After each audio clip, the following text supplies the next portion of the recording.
चलिए नमस्कार दोस्तों, स्वागत है आप सभी का आपके अपने YouTube channel Gangotri GS academy में। तो आज का सेशन बहुत ही खास है और जैसे जैसे आपके एग्ज़ाम का डेट नज़दीक आता जा रहा है, थोड़ा सा टेंशन भी बढ़ रहा होगा कि एग्ज़ाम कैसे होगा, है ना, क्या होगा, क्या पास करेंगे या नहीं पास करेंगे। तो जैसे जैसे एग्ज़ाम नज़दीक आ रहा है आप टेंशन लेना कम करें, ठीक है, एकदम रिलैक्स रहना शुरू करें और जो भी पढ़ें उसको लगातार रिवाइज करते रहें।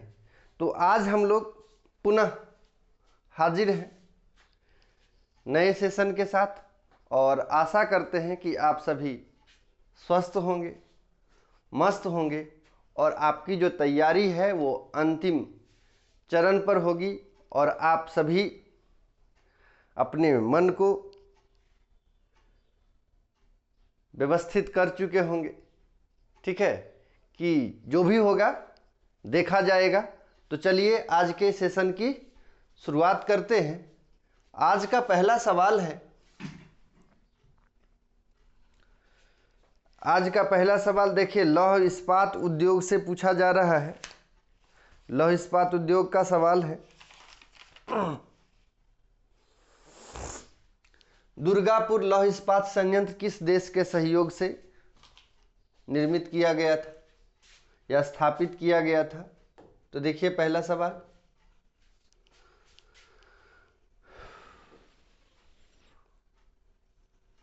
दुर्गापुर लौह इस्पात संयंत्र किस देश के सहयोग से स्थापित किया गया? तो आपको बताना है। ऑप्शन है आपके पास ब्रिटेन, फ्रांस, रूस और जर्मनी। तो जल्दी से आंसर बताइए, इसका सही आंसर क्या होगा? कि भारत में जो औद्योगिक विकास हुआ है उसमें अन्य देशों की भागीदारी देखने को मिलती है। विभिन्न देशों के सहयोग से भारत में जो है उद्योगों की स्थापना की गई है। तो यहाँ पे राउरकेला उद्योग के बारे में, दुर्गापुर लौह इस्पात उद्योग के बारे में आपसे पूछा जा रहा है। तो इसका सही आंसर होगा ब्रिटेन।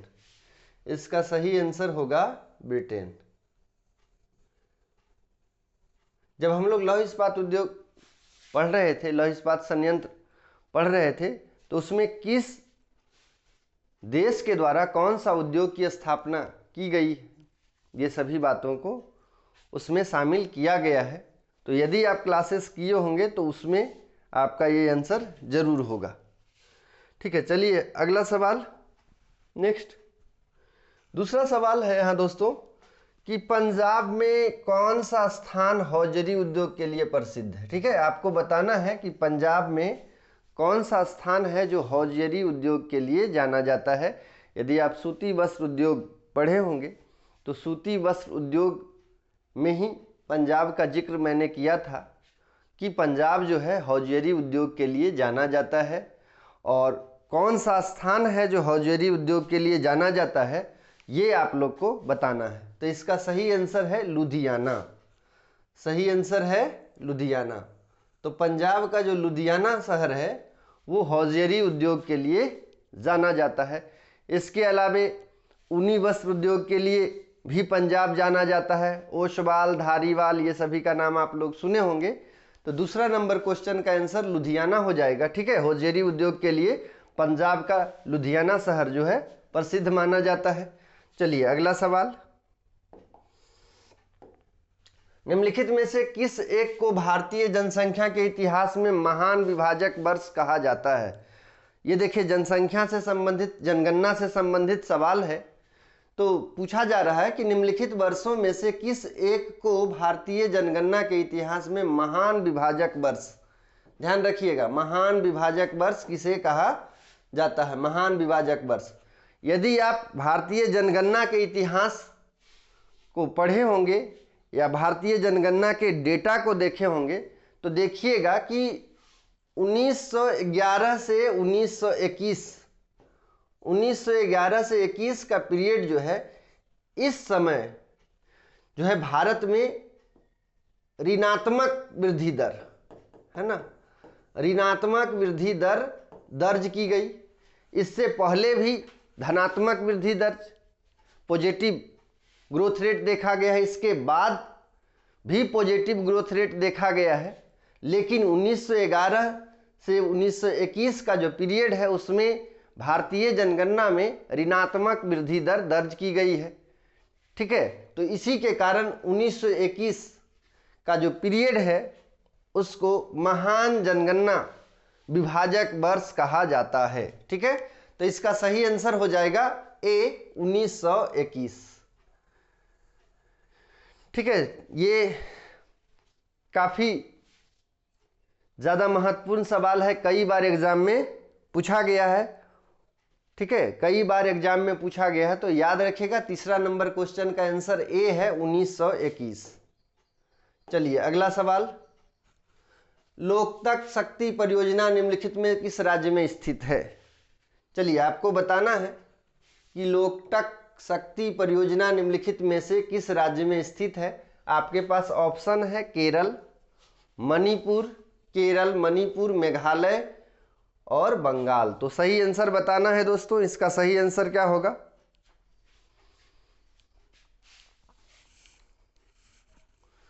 सही आंसर क्या होगा? तो इसका सही आंसर है मणिपुर। ठीक है, लोकतक शक्ति परियोजना निम्नलिखित में से किस राज्य में स्थित है?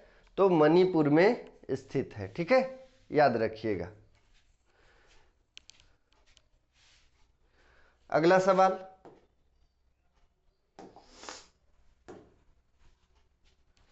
मक्के की खेती की जा सकती है। आपको बताना है कि मक्के की खेती किस कृषि मौसम में की जाती है। ठीक है, कृषि मौसम यहाँ पे साइलेंट रखा गया है, तो मक्के की खेती की जा सकती है।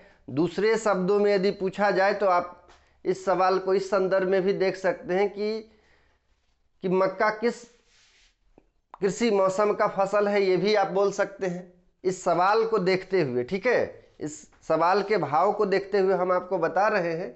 एक्चुअल में पूछा जा रहा है कि मक्के की खेती की जा सकती है, तो कृषि मौसम से सवाल पूछ रहा है। ऑप्शन ए है आपके पास खरीफ के मौसम में, जायद के मौसम में, वर्ष भर और रबी के मौसम में।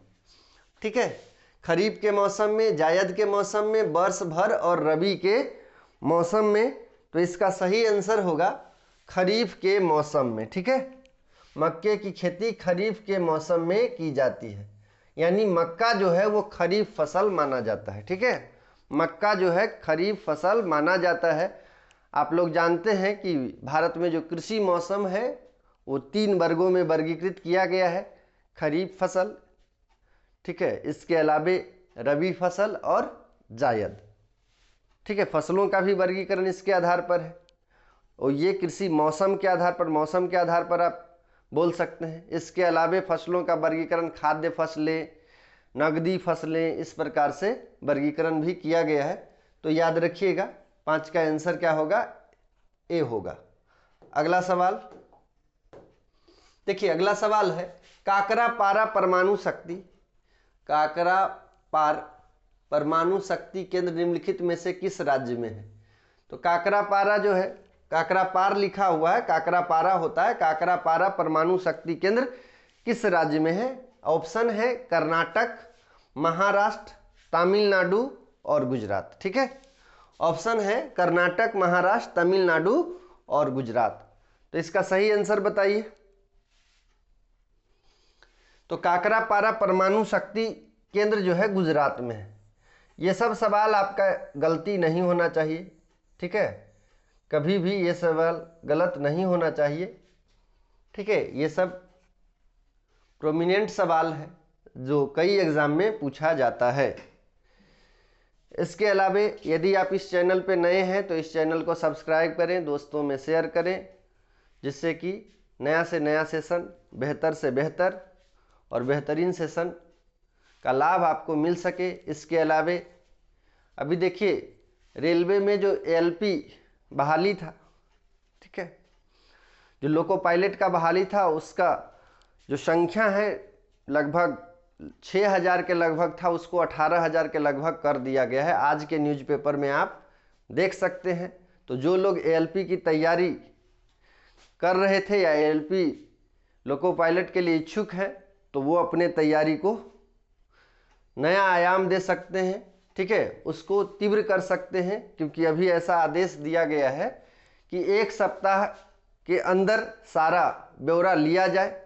सभी जो रेलवे जोन है वहाँ से वैकेंसी, जो कितनी वैकेंसी की ज़रूरत है ये ले लिया गया है, और बोला जा रहा है कि कम से कम समय में इसको पूरा किया जाए, ठीक है। क्योंकि ऐसा देखा गया है कि जो रेलवे ड्राइवर हैं उनके कमी के कारण जो है ओवर टाइम उनको करना पड़ रहा है, ठीक है। और अभी जो कंचनजंगा रेलवे दुर्घटना हुआ उसको मद्देनजर रखते हुए ये निर्णय लिया गया है। तो चलिए कुछ यदि इन्फॉर्मेशन भी होगा वैकेंसी से संबंधित, रिक्ति से संबंधित, जॉब से संबंधित, हम आपको बताते रहेंगे, ठीक है। चलिए अगला सवाल,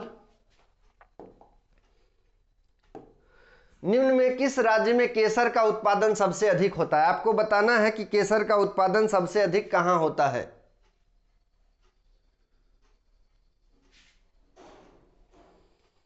केसर का उत्पादन सबसे अधिक कहां होता है? चलिए ऑप्शन है आपके पास कश्मीर, पूर्वोत्तर पहाड़ियों में, केरल में और गोवा में। तो ये तो एकदम आसान सा सवाल है।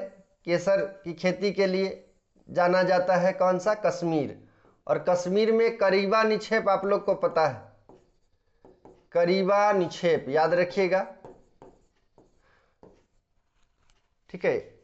हिमानी के अपर्दन के पश्चात या झीलों के सूखने के पश्चात जो अवशेष बचता है उसको करीबा बोला जाता है। तो करीबा निक्षेप जो है केसर के लिए जाना जाता है और ये कश्मीर में पाया जाता है। कई बार पूछा गया है कि करीबा निक्षेप कहाँ पाया जाता है, किसकी खेती के लिए या किस फसल के लिए उपयोगी है या उपयुक्त है। तो याद रखिएगा करीबा निक्षेप कश्मीर में है, और कश्मीर जो है भारत में सैफरॉन की खेती के लिए, केसर की खेती के लिए प्रसिद्ध है। चलिए अगला सवाल,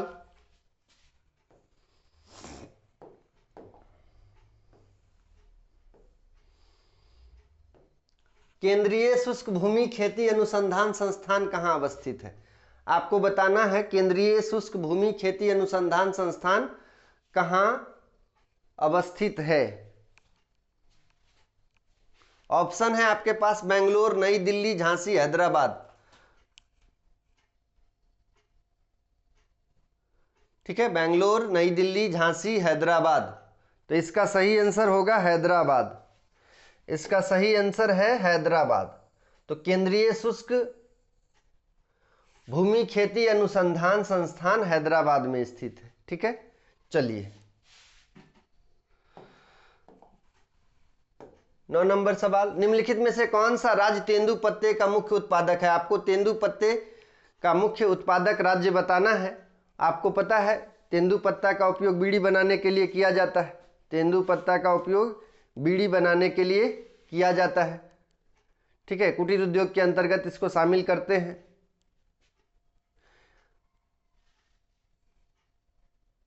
ऑप्शन है आपके पास उड़ीसा, उत्तर प्रदेश, मध्य प्रदेश, महाराष्ट्र। उड़ीसा, उत्तर प्रदेश, मध्य प्रदेश, महाराष्ट्र। तो इसका सही आंसर होगा महाराष्ट्र, सॉरी मध्य प्रदेश। सही आंसर क्या होगा? मध्य प्रदेश। तो कौन सा राज्य तेंदुपत्ते का मुख्य उत्पादक है? तो इसका सही आंसर है मध्य प्रदेश, एमपी। चलिए अगला सवाल, सरिस्का पक्षी विहार कहाँ अवस्थित है? आपको बताना है सरिस्का पक्षी विहार कहाँ अवस्थित है। ऑप्शन है हरियाणा, मध्य प्रदेश, गुजरात, राजस्थान, ठीक है। देखिए फैक्चुअल सवाल अभी हम पूछ रहे हैं क्योंकि अभी के समय में देखा गया है, ठीक है, कि दोनों का मिला जुला रूप एग्जाम में पूछा जा रहा है। कुछ फैक्चुअल भी होता है और कुछ कॉन्सेप्चुअल भी होता है। तो पिछले क्लास में हम लोग कॉन्सेप्चुअल बहुत सारा सवाल कर चुके हैं, तो यहाँ पे कुछ फैक्चुअल सवाल है उसको देख लीजिए। और कल नेट का भी एग्ज़ाम हुआ है, तो आप नेट के एग्ज़ाम का जो क्वेश्चन है उसको जो लोग दिए होंगे वो देखे होंगे। बोला जाता है कि ज़्यादा कठिन ना तो मीडियम वाला था, मॉडरेट क्वेश्चन था, लेकिन कुछ कुछ सवाल जो है कॉन्सेप्चुअल सवाल ज़्यादा इसमें पूछा गया था, ठीक है। सिद्धांत वगैरह से भी सवाल था, तो डीप में क्वेश्चन पूछा गया था। ठीक है, कि आपका जो पढ़ाई का लेवल है, किस प्रकार से आप तैयारी कर रहे हैं। ठीक है, यदि आप ऊपर ऊपर से पढ़ के जाइएगा तो ये सवाल आपका नहीं बन पाएगा, तो आपके लिए दिक्कत होगा। तो थोड़ा सा कॉन्सेप्चुअल चीज़ों को ध्यान दें। ठीक है, वरना ज़्यादा मुश्किल हो सकता है।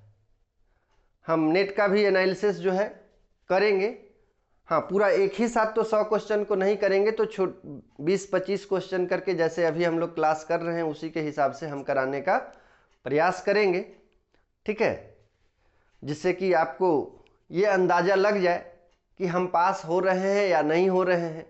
और यदि नहीं हो पा रहा है, हम एग्ज़ाम को क्लियर नहीं कर पा रहे हैं, तो पुनः आपको तैयारी करने की आवश्यकता है। इसके अलावे झारखंड में जेट भी होने वाला है। ठीक है, जेट से संबंधित भी नोटिफिकेशन बहुत पहले आ चुका था, लेकिन अभी जो है आधिकारिक तौर पे उसकी पुष्टि नहीं की गई है कि कब से एग्ज़ाम होगा, कब से फॉर्म भराएगा। और नेट तो कल संपन्न हो चुका है। फिर आगे दिसंबर में जो नेट होता है, उसके लिए जो लोग इच्छुक हैं वो हमसे संपर्क कर सकते हैं। ठीक है, टेलीग्राम चैनल है उसको ज्वाइन कर सकते हैं। इसके अलावा व्हाट्सएप कर सकते हैं, आप लोग को बताए हैं। ठीक है, कि आप इस नंबर पर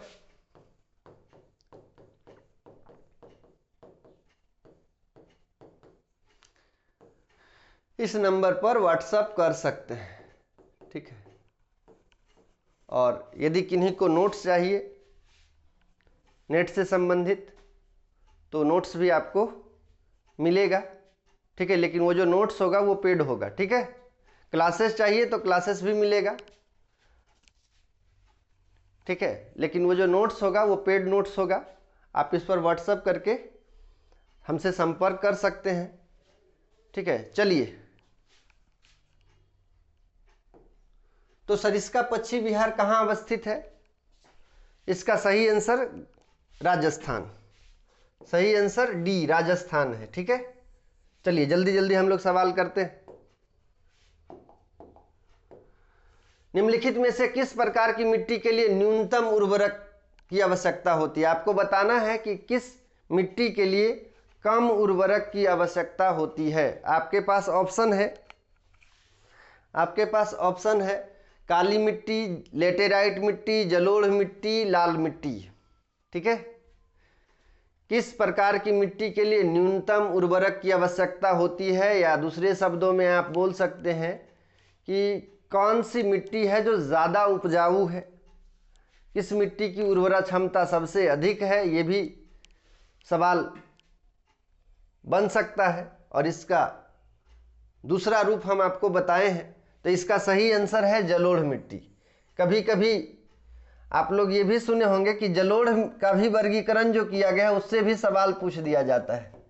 जलोढ़ का जो वर्गीकरण किया गया है बांगर और खादर में, तो बांगर जो है पुराना जलोढ़ है, पुरानी जलोढ़ बोलते हैं, और खादर जो है नई जलोढ़। तो ये भी कभी कभी पूछ दिया जाता है कि कौन सा, भाबर भी ऑप्शन में दे दिया जाता है कि कौन सा ज़्यादा उपजाऊ है। तो खादर जो है ज़्यादा उपजाऊ है। ठीक है, क्योंकि इसमें खनिजों की मात्रा, लवणों की मात्रा ज़्यादा होती है, इसीलिए खादर ज़्यादा। तो इसके अनुसार जो है जलोढ़ मिट्टी सही होगा। चलिए अगला सवाल। शांत घाटी किस राज्य में स्थित है? आपको बताना है कि साइलेंट वैली किस राज्य में स्थित है। ठीक है, साइलेंट वैली किस राज्य में स्थित है? ऑप्शन है केरल, तमिलनाडु, उत्तराखंड, कर्नाटक। तो शांत वैली केरल में है, शांत वैली केरल में है। और एक और घाटी का नाम है सोर घाटी। ठीक है, सोर घाटी ये उत्तराखंड में है। ठीक है, उत्तराखंड में सोर घाटी, और साइलेंट घाटी जो है केरल में है। तो इसका सही आंसर होगा केरल। चलिए अगला सवाल। वनों की सुरक्षा के लिए स्वतंत्रता प्राप्ति के पश्चात सर्वप्रथम किस वर्ष सरकार द्वारा वन नीति की घोषणा की गई? ठीक है, तो वनों को संरक्षित करने के लिए या वनों को सुरक्षा प्रदान करने के लिए स्वतंत्रता प्राप्ति के पश्चात सर्वप्रथम किस वर्ष सरकार द्वारा वन नीति की घोषणा की गई है या की गई? ऑप्शन है 1950 ईस्वी, 1952 ईस्वी, 1956 ईस्वी, 1982 ईस्वी। तो इसका सही आंसर है 1952 ईस्वी। ठीक है, इसका सही आंसर है 1952 ईस्वी। तो वनों की सुरक्षा के लिए स्वतंत्रता प्राप्ति के पश्चात सर्वप्रथम 1952 ईस्वी में वन नीति की घोषणा की गई थी। ठीक है, चलिए अगला सवाल। निम्नलिखित में से किस राज्य के कुल भौगोलिक क्षेत्रफल के सबसे कम भाग पर वनों का विस्तार है? आपको बताना है कि किस राज्य पर भौगोलिक क्षेत्रफल पर वन सबसे कम है। तो सवाल है निम्नलिखित में से किस राज्य के कुल भौगोलिक क्षेत्रफल के सबसे कम भाग पर वनों का विस्तार पाया जाता है? गुजरात, हरियाणा, पंजाब, राजस्थान। ऑप्शन है गुजरात, हरियाणा, पंजाब, राजस्थान। तो इसका सही आंसर है हरियाणा। ठीक है, सही आंसर है हरियाणा। ठीक है, चलिए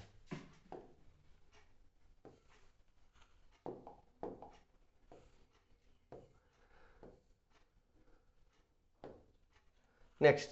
निम्नलिखित में से कौन सा एक स्थान सबसे कम वर्षा प्राप्त करता है? आपको बताना है कि कौन सा स्थान कम वर्षा प्राप्त करता है। ऑप्शन है लेह, बीकानेर, जैसलमेर, जोधपुर। तो इसका सही आंसर होगा लेह। ठीक है, भारत में लेह जो है वो सबसे कम वर्षा प्राप्त करता है, जबकि सबसे अधिक वर्षा मासिनराम। ठीक है, मासिनराम। और मासिनराम अधिक वर्षा प्राप्त करता है, और सिर्फ भारत में ही नहीं पूरे विश्व में सबसे अधिक वर्षा प्राप्त करता है मासिनराम। और ये मासिनराम जो है मेघालय की पहाड़ी में है। मेघालय की पहाड़ी, जिसको शिलोंग की पहाड़ी भी कहा जाता है, और मेघालय की पहाड़ी में भी मेघालय का पठार। ठीक है, और शिलोंग की पहाड़ी, ठीक है, ये खांसी की पहाड़ी, खांसी की पहाड़ी, माफ कीजिएगा। ठीक है, और मेघालय पठार है। ठीक है, मेघालय पठार को ही शिलोंग पठार कहा जाता है। मेघालय पठार को ही शिलोंग पठार कहा जाता है, शिलोंग पठार। और यहाँ पे गारो खांसी जयंतियाँ हैं। तो मासिनराम जो है खांसी की पहाड़ी में, खांसी की पहाड़ी। ठीक है, याद रखिएगा। तो चलिए, सबसे अधिक सबसे कम वर्षा लेह में, सबसे अधिक वर्षा मासिनराम में। मासिनराम कहाँ है? तो मेघालय, याद रखिएगा, मेघालय की पहाड़ी में। मेघालय की पहाड़ी को ही शिलोंग की पहाड़ी कहते हैं, और मेघालय की पहाड़ी में गारो खांसी जयंतियाँ हैं, तो ये खांसी की पहाड़ी में स्थित है। चलिए अगला सवाल। इसका कारण क्या है अधिक वर्षा होने का मासिनराम में? तो यहाँ पे जो पहाड़ियों का क्रम है, और वो पहाड़ियाँ जो है कीपाकार रूप में होती है, तो मानसूनी पवनों को ट्रिगर इफेक्ट देता है, जिसके कारण यहाँ पे अधिक वर्षा होती है। चलिए अगला सवाल। उत्तर पूर्वी मानसून से सबसे अधिक वर्षा प्राप्त करने वाला राज्य है। आपको बताना है कि उत्तर पूर्वी मानसून से सबसे अधिक वर्षा प्राप्त करने वाला राज्य है। ऑप्शन है असम, उड़ीसा, तमिलनाडु, पश्चिम बंगाल। देखिए, उत्तर पूर्वी मानसून बोला जा रहा है, north east monsoon. North east monsoon का मतलब हो गया लौटती मानसून, लौटती मानसून। तो आपको पता है कि कोरोमंडल तट, कोरोमंडल तट जो है लौटती मानसून से वर्षा प्राप्त करता है, और इसी को तमिलनाडु तट भी कहा जाता है, तमिलनाडु तट। ठीक है, तो सही आंसर होगा तमिलनाडु। क्वेश्चन नंबर 16 का आंसर सी होगा। ठीक है, क्वेश्चन नंबर 16 का आंसर सी होगा। याद रखिएगा कि उत्तर पूर्वी मानसून से भारत का कौन सा क्षेत्र या कौन सा भाग या कौन सा राज्य अधिक वर्षा प्राप्त करता है। तो यदि तट पूछा जाए तो कोरोमंडल तट याद रखिएगा। और राज्य पूछेगा तो तमिलनाडु। ठीक है, चलिए अगला सवाल। 17 नंबर क्वेश्चन, मानसून किस भाषा का शब्द है? आपको बताना है मानसून किस भाषा का शब्द है। आपको पहले भी बता चुके हैं कि मानसून शब्द की उत्पत्ति जो है अरबी भाषा के मौसम से हुई है, जिसका अर्थ ऋतु होता है। और मानसूनी पवनें वैसी पवन है जो ऋतु परिवर्तन के साथ अपनी दिशा बदल लेती है। तो मानसून का अर्थ है सीजनल रिवर्सल ऑफ विंड। ठीक है, पवनों का ऋतुवत परिवर्तन, पवनों की दिशा में ऋतुवत परिवर्तन। ठीक है, तो इसका सही आंसर अरबी होगा। मानसून शब्द जो है अरबी भाषा के, मानसून शब्द अरबी भाषा के मौसम से बना है, मौसम से बना है। और इसका अर्थ क्या होता है? अर्थ होता है ऋतु। और मानसून का अर्थ क्या हुआ? मानसून का अर्थ पवनों का ऋतुवत परिवर्तन, पवनों का ऋतुवत परिवर्तन। चलिए अगला सवाल, निम्न में से किस राज्य में प्रत्यावर्ती मानसून का अधिक प्रभाव होता है? तो आपको बताना है कि प्रत्यावर्ती मानसून का प्रभाव किस राज्य में ज्यादा होता है। चलिए, तो आंसर वही होगा, नॉर्थ ईस्ट मानसून को ही प्रत्यावर्ती मानसून भी बोलते हैं, लौटती मानसून बोला जाता है। ठीक है, नॉर्थ ईस्ट मानसून को ही, नॉर्थ ईस्ट मानसून को ही लौटती मानसून, ठीक है, या प्रत्यावर्ती मानसून बोलते हैं। प्रत्यावर्ती मानसून अभी अभी हम लोग ये सवाल कर चुके हैं। तो इसका सही आंसर क्या होगा? तमिलनाडु होगा। ठीक है, तो निम्न में से किस राज्य में प्रत्यावर्ती मानसून का अधिक प्रभाव होता है? तो तमिलनाडु। ठीक है, इसका सही आंसर होगा तमिलनाडु। चलिए अगला सवाल,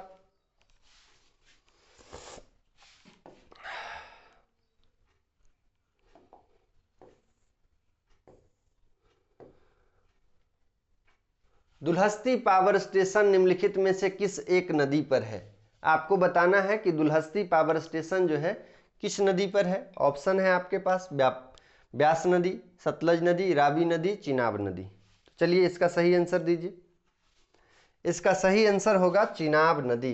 ठीक है, दुल्हस्ती पावर स्टेशन जो है या दुल्हस्ती परियोजना जो है वो चिनाब नदी पर है। ठीक है, दुल्हस्ती परियोजना चिनाब नदी पर है। चलिए अगला सवाल, तपोवन और विष्णुगढ़ जल विद्युत परियोजना कहाँ अवस्थित है? आपको बताना है कि तपोवन और विष्णुगढ़ जल विद्युत परियोजना कहाँ अवस्थित है। भारत में जल शक्ति के स्रोत आप लोग को पढ़ना है।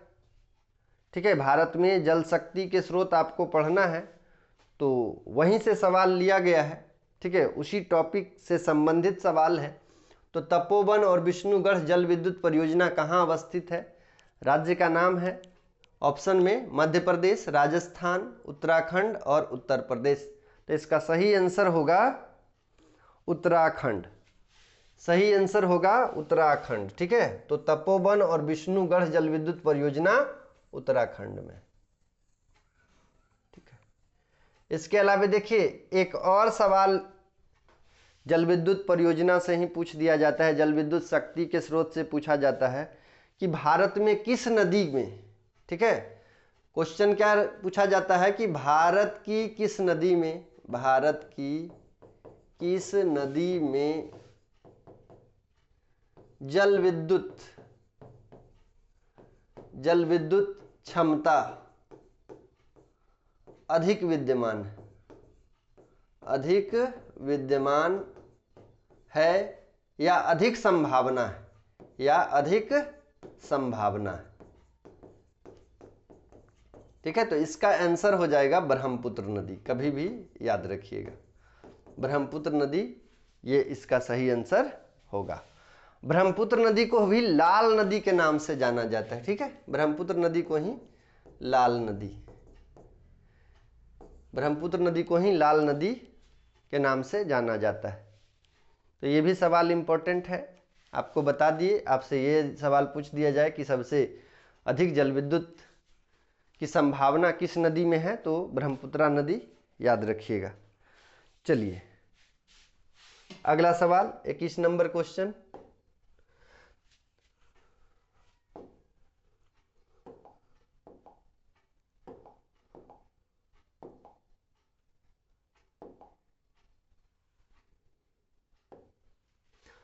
कोयला परियोजना किस राज्य की प्रमुख बहुउद्देशीय नदी घाटी परियोजना है?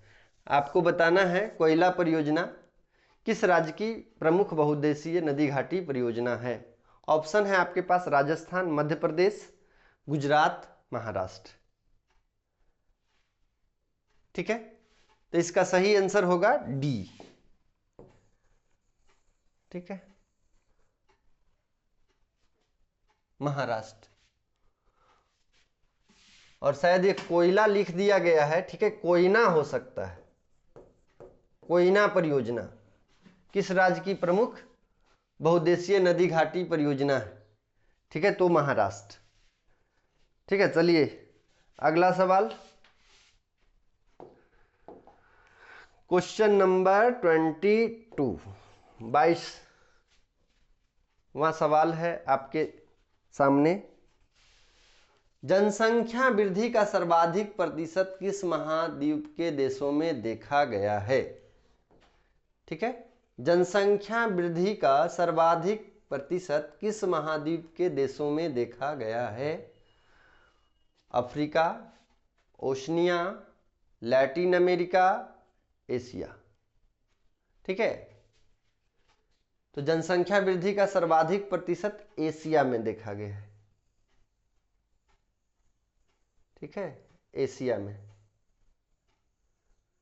एशिया में मानसूनी जलवायु वाला क्षेत्र है, उष्णकटिबंधीय वाला क्षेत्र है, यहाँ पे फर्टिलिटी रेट ज़्यादा माना जाता है, तो इसका सही आंसर एशिया होगा। बाकी ओशनिया के बारे में आप लोग जानते हैं, ऑस्ट्रेलिया और न्यूजीलैंड का जो क्षेत्र है उसी को ओशनिया के नाम से जाना जाता है। लैटिन अमेरिका के बारे में भी आप लोग जानते होंगे कि मैक्सिको वाला रीजन, सेंट्रल अमेरिका और साउथ अमेरिका को मिला के लैटिन अमेरिका बोला जाता है, तो इसको याद रखिएगा। ठीक है, तो इसका डी होगा। चलिए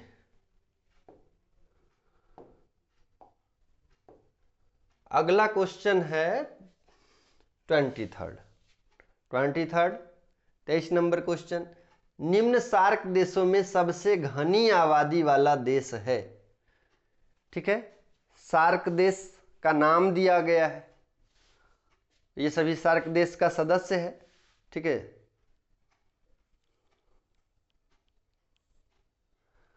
तो इसमें सबसे अधिक आबादी वाला या सबसे घनी आबादी वाला देश कौन सा है? ऑप्शन है आपके पास भारत, मालदीव, पाकिस्तान और बांग्लादेश। ठीक है, सही ऑप्शन क्या होगा? तो देखिए इसका सही आंसर है बांग्लादेश।